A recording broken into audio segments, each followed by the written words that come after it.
크리스천으로서 살아간다는 것, 우리들은 그 삶이 쉽지 않다는 것 너무나도 잘 알고 있죠. 크리스천으로서 구별된 삶을 살아가는 것, 세상과는 다른 가치관을 갖고 살아가면서 때로는 손해 봐야 되기도 하고 때로는 희생도 해가면서 그렇지만 당장에 내게 보이는 보상은 없는 그런 삶, 어떻게 보면 미련한 삶처럼 보일 수도 있는 그러한 우리들의 삶은 참 어려울 수밖에 없는 것 같아요. 그뿐만 아니라 예수님께서 보여주셨던 그 삶의 모습을 모방하고 따라가는 것도 너무나도 어렵죠. 특히나 모든 일을 사랑하는 삶, 모든 일을 위해서 기도하는 삶, 내가 잘 알고 있고 내 머리는 다 익히고 있지만 내 마음과 내 몸은 즉각적으로 반응하지 않기에 크리스천의 참 모습을 갖는 것도 여간 힘든 일이 아닐 수 없습니다. 그런데 이러한 이유들보다 우리들의 크리스천으로서의 삶을 더 힘들게 하는 것이 있는 것 같습니다.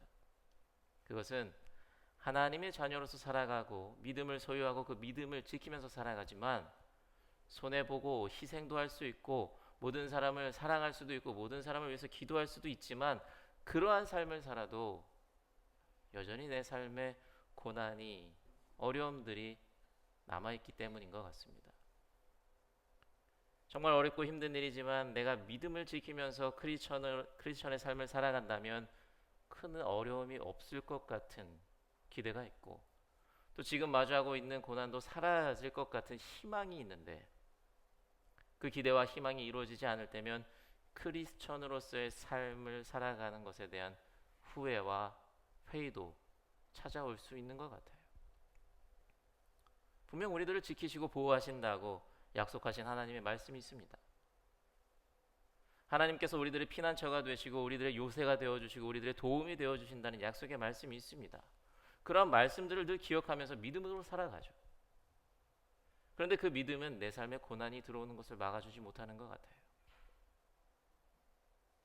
그리고 그렇게 나에게 찾아온 고난들은요, 오랜 시간 동안 나를 고통 속에 머물게 합니다.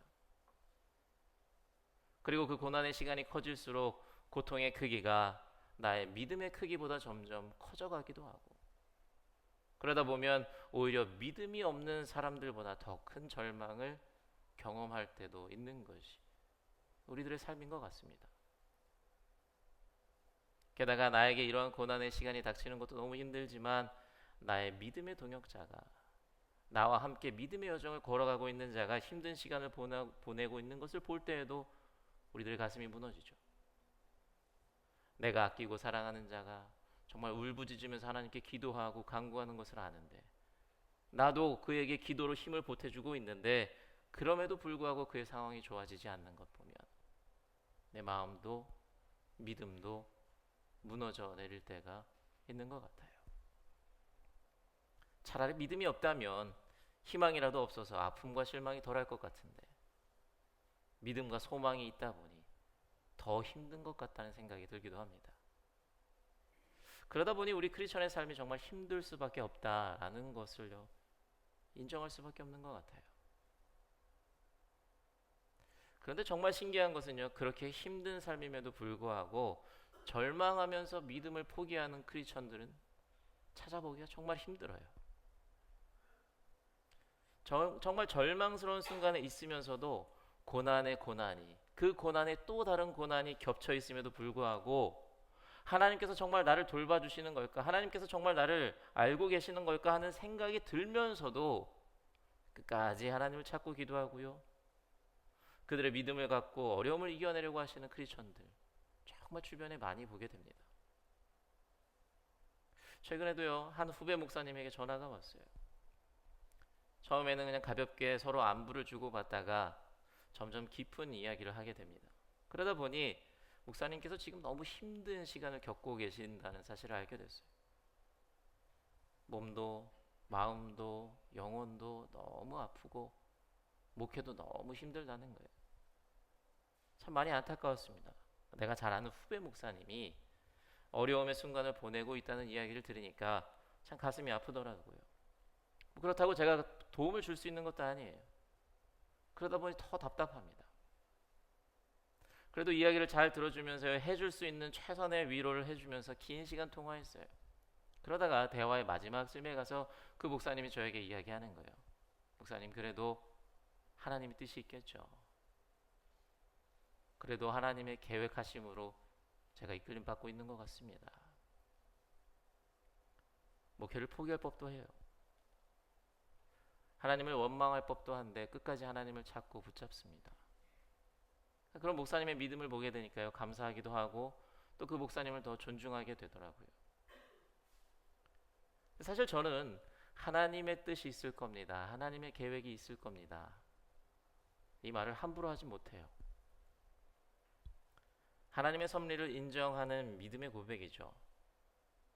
근데 이 말을 너무 가볍게 하거나 적절한 때에 하지 않으면 그냥 믿음의 사람들이 건네는 형식적인 인사처럼 보이거든요.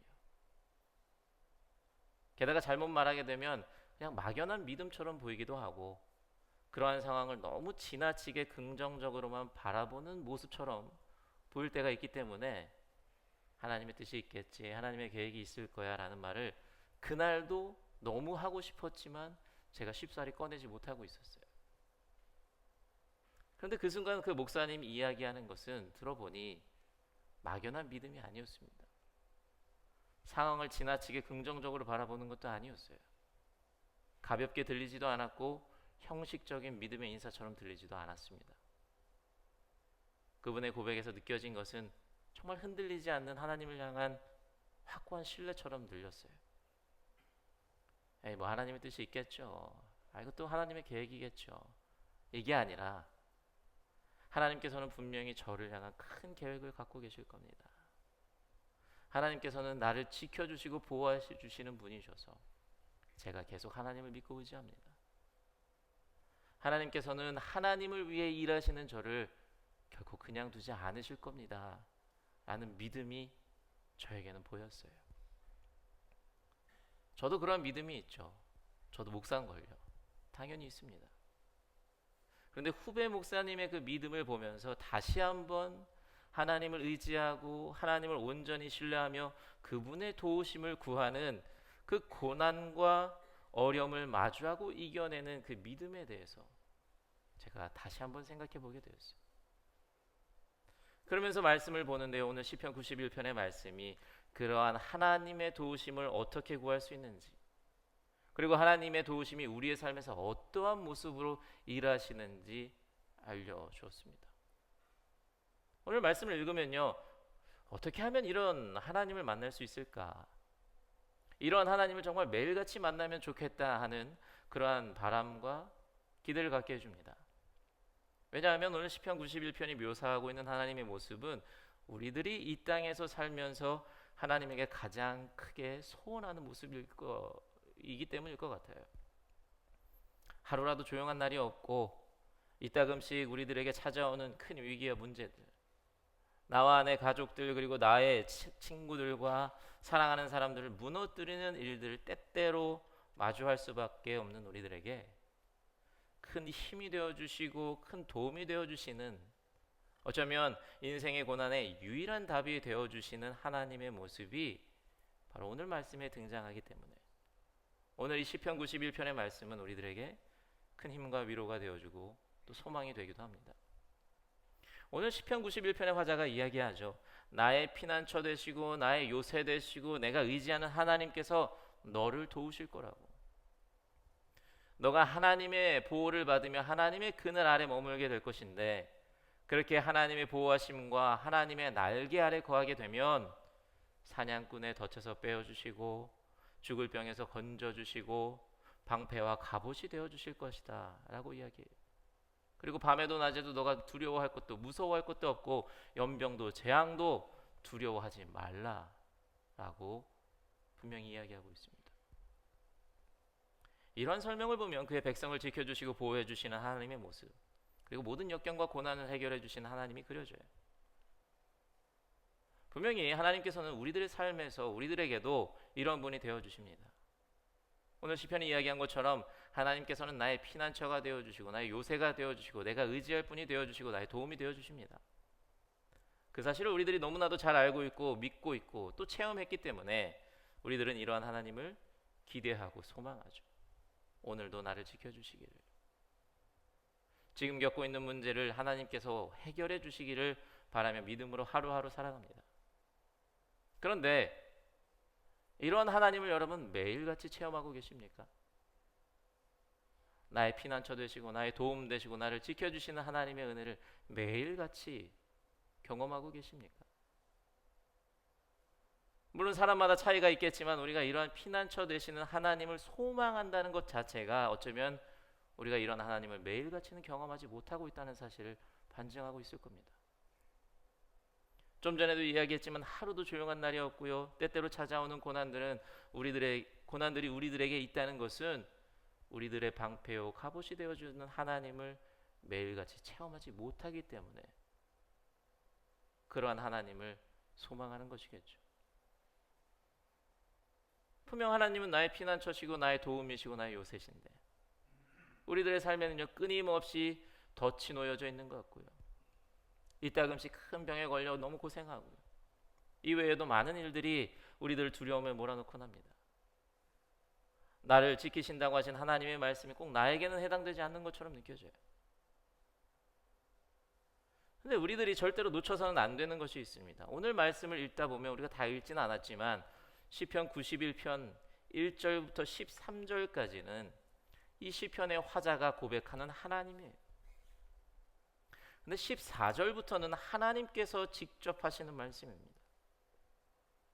이 말씀 중에 하나님께서 우리들을 향해서 직접 하시는 말씀을 우리들이 잘 기억해야 돼요. 그 말씀에는 하나님께서 언제 우리들에게 피난처가 되어주시는지 분명히 설명하고 있거든요.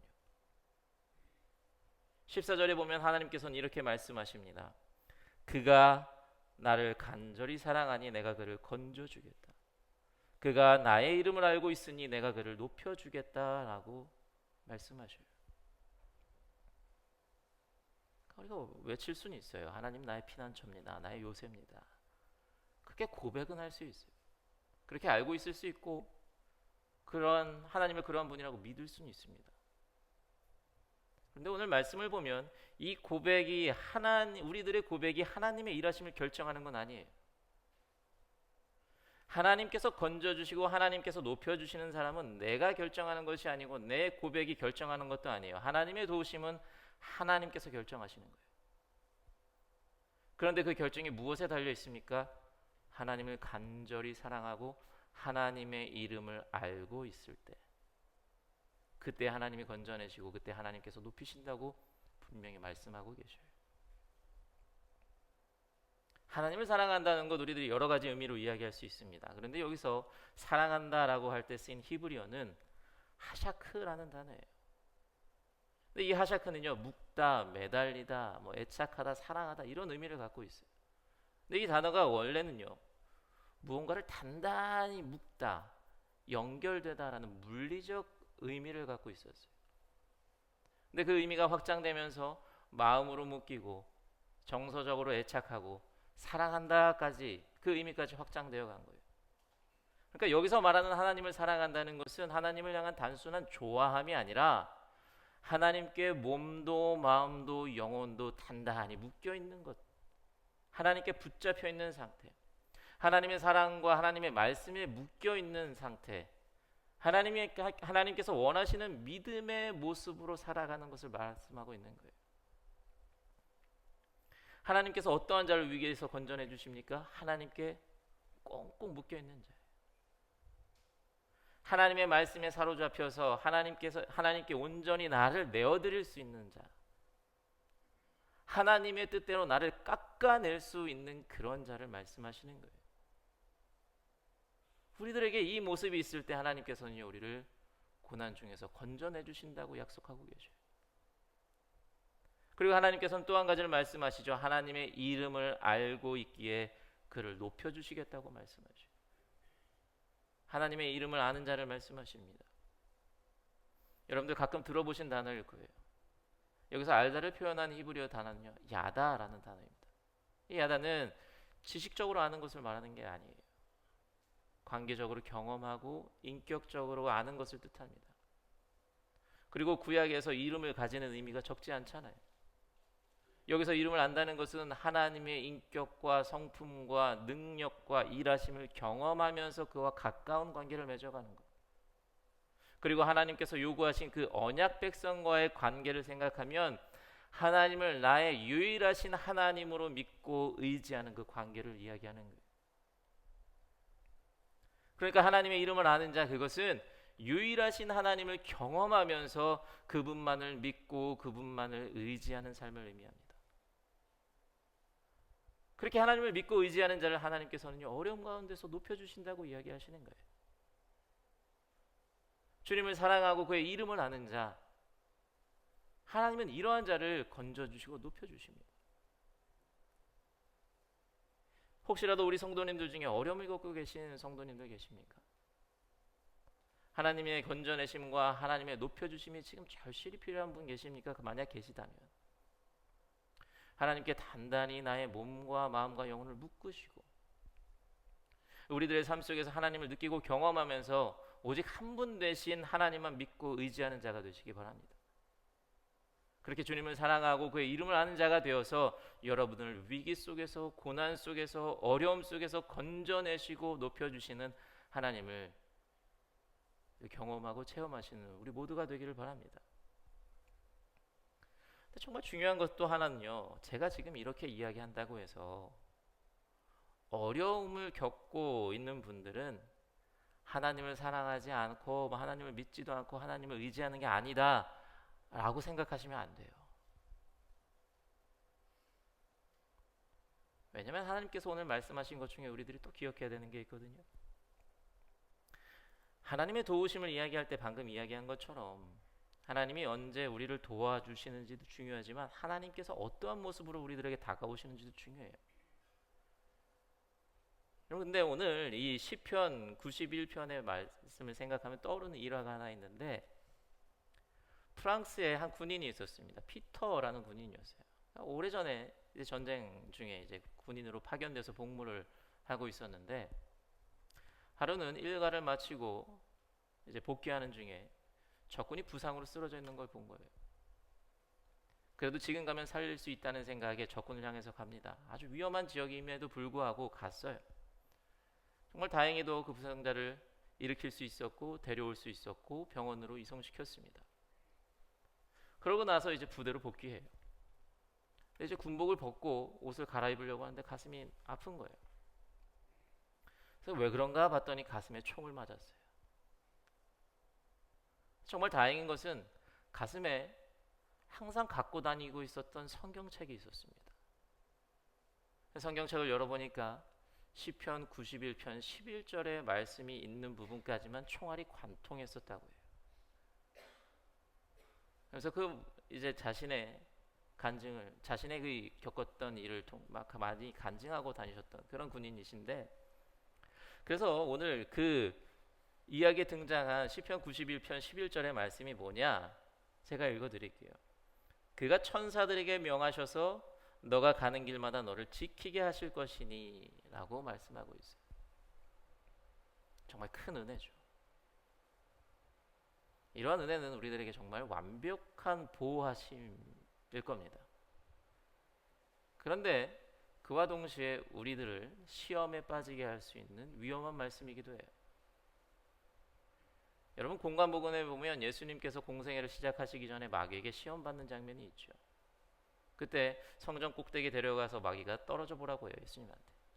그때 마귀가 사용했던 구절이 바로 여기예요. 하나님이 너를 위해서 천사들을 보내실 거고 천사가 받쳐줄 거야. 너의 발이 돌에 닿지 않을 거야. 그러니 뛰어내려봐. 이렇게 유혹합니다. 그때 예수님께서도요, 나를 유혹하지 말아라, 하나님을 시험하지 말아라 라고 말씀하셔요. 자, 그런데 오늘 말씀에 하나님께서 약속하신 도우심의 모습도요, 사실 이런 모습이 아니에요. 물론 하나님께서는요, 이러한 방법을 우리들을 지키실 수도 있습니다. 여러분, 신명기 8장에 보면요, 이스라엘 백성들이 40년 동안 그 광야 생활을 한 이후에 모세가 고백하는 것이 있어요. 너희들이 40년 동안 너희들의 옷이 해지지 않았고 너희들의 발이 부르트지 않았어 라고 모세가 이야기하거든요. 그러니까 분명 우리들에게 상처 하나 나지 않을 만큼 애초에 사고가 일어나지 않게끔 막아주시기도 할 거예요. 그런데 이것은 제가 아까 이야기했지만 이 부분 시편 91편 화자가 이야기 고백하는 하나님이에요. 그런 경험을 할 수도 있고 못할 수도 있어요. 그렇지만 그러한 경험을 하게 되기를 바라는 마음을 갖고 고백하는 거란 말이에요. 근데 하나님께서 어떻게 우리를 지켜주시는지 약속하시는 말씀은 14절 이후에 나와요. 특히 15절에서 하나님께서 뭐라고 이야기하시냐, 그가 나를 부를 때에 내가 응답하고 그가 고난을 받을 때에 내가 그와 함께 하겠다라고 말씀하셔요. 내가 너를 건져주고 내가 그를 영화롭게 하겠다. 너에게 아무런 화가 일어나지 않겠다가 아니라 너가 나를 부르면 내가 그때 응답할게.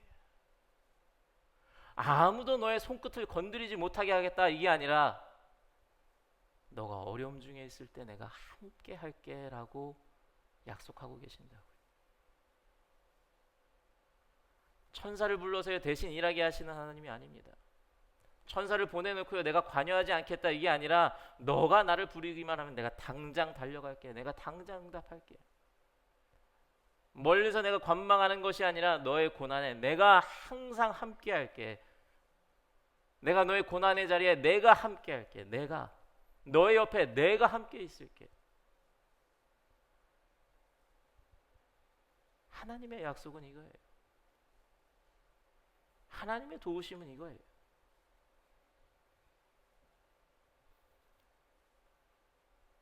우리들의 삶에는요 피할 수 있는 고난들도 있을 겁니다. 근데 피할 수 없는 고난들도 분명히 있죠. 그때 하나님 부르기만 하면 찾아오신다고 약속하셔요. 그때 하나님께서 함께 해주신다고 약속하시는 거예요. 비록 그 어려움이 당장 해결되지는 못할지라도 그 고난 가운데 안식을 줄 수 있는, 평안을 줄 수 있는 피난처가 되어줄 것이라고 그때 필요한 것을 채워주고 함께 아파하고 함께 이겨내며 너무 힘든 시간이지만 그 시간 속에서 얻어야 할 것을 얻을 때까지 함께 하겠다고 약속하시는 하나님이에요. 그게 진짜 하나님의 도우심이에요. 그게 하나님께서 말씀하시는 피난처이고 요새이시고 도움이신 겁니다. 그러니까 사실 우리들이 고난 중에 있을 때 왜 하나님께서 나를 도와주시지 않느냐 하는 것은요 11절에서 이야기하는 하나님의 도우심만 바라보고요 실제로 하나님께서 하신 약속의 말씀을 기억하지 못하는 거예요.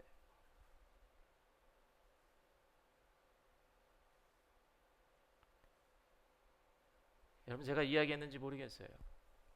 예전에 제가 개척해서 그 교회에서 목회할 때 아이들과 함께 기도회를 열었어요. 매주 했어요. 그래봤자 뭐 초등학교 한 5학년, 5학년, 6학년 되는 학생들이었습니다. 하루는 함께 기도하다가 그 학생들에게 물어봤어요. 너희들에게는 하나님이 어떠한 하나님이시니? 라고 물어봤어요. 돌아가면서 다 대답을 해요. 저희 가족을 지켜주시는 분이에요. 시험을 잘 보게 해주셔요. 제가 건강하게 해줘요. 공부를 잘하게 해주셔요. 뭐 등등 이야기합니다. 그러던 중에 한 학생의 차례가 됐는데 그 학생이 제가 물어보니까 조용히 있다가 갑자기 눈물을 뚝뚝 흘리면서 이야기해요. 하나님은 저를 도와주셔요. 하나님은 저와 함께 해주시는 분이에요. 그렇게 이야기하면서요 눈물을 막지 못하더라고요. 그 눈물을 흘린 학생은요 경험했던 거예요. 그 어린아이에게 어떤 힘든 일이 있었는지는 모르겠지만 자신에게 있어서 정말 힘들다고 느껴졌던 그 순간에 하나님을 느낄 수 있었고 하나님이 위로를 주시고 평안을 주셨던 그 순간을 그 친구는 경험했던 거예요. 당장 문제가 해결해지지 않더라도 내가 하나님을 의지할 수 있고 하나님께 피할 수 있었던 그 순간을 그 친구는 기억했던 거예요. 사랑하는 성도 여러분, 하나님께서 일하시는 방법은요 이런 것 같아요. 하나님께서는요, 이러한 방법으로 우리들과 함께 하셔요. 우리들의 아픔에 무관심한 분이 아닙니다. 내려오셔서 함께 하시면서 더 아파하시고 더 피 흘리시는 분이십니다. 그러한 하나님의 도우심을, 그리고 하나님의 함께 하심을 늘 경험하시는 우리 모두가 되기를 정말 간절히 축원합니다. 그러기 위해서요, 주님을 사랑하고 주님의 이름을 아는 자가 되시기 바라요. 하나님께 단단히 묶여있는 자가 되세요. 한 분이신 우리 하나님을 믿고 의지하는 여러분들이 되세요. 그래서 고난 중에도 우리들의 피난처가 되시는 하나님의 품에서 안식과 평안을 늘 얻으면서 그 고난을 통해서 연단되어질 수 있는, 그리고 결국에는 하나님의 방법으로 하나님의 때에 모든 고난들이 하나하나 해결되는 그런 은혜를 여러분들의 것으로 만드시기 바랍니다. 그래서 우리들의 삶에도 이러한 고백이 나왔으면 좋겠어요. 내가 주님을 사랑하고 내가 주님의 이름을 알았더니, 내가 주님께 꽉 묶이고 주님 한 분만 의지하고 믿었더니 하나님께서는 나와 함께 해주셨고 나의 피난처가 되어주셨고 나의 요새가 되어주셨고 나의 도움이 되셨습니다 라는 그 믿음을 고백하고 선포할 수 있는 우리 사랑하는 뉴욕 한인교회 성도님들이 되시기를 주님의 이름으로 간절히 축원합니다. 아멘.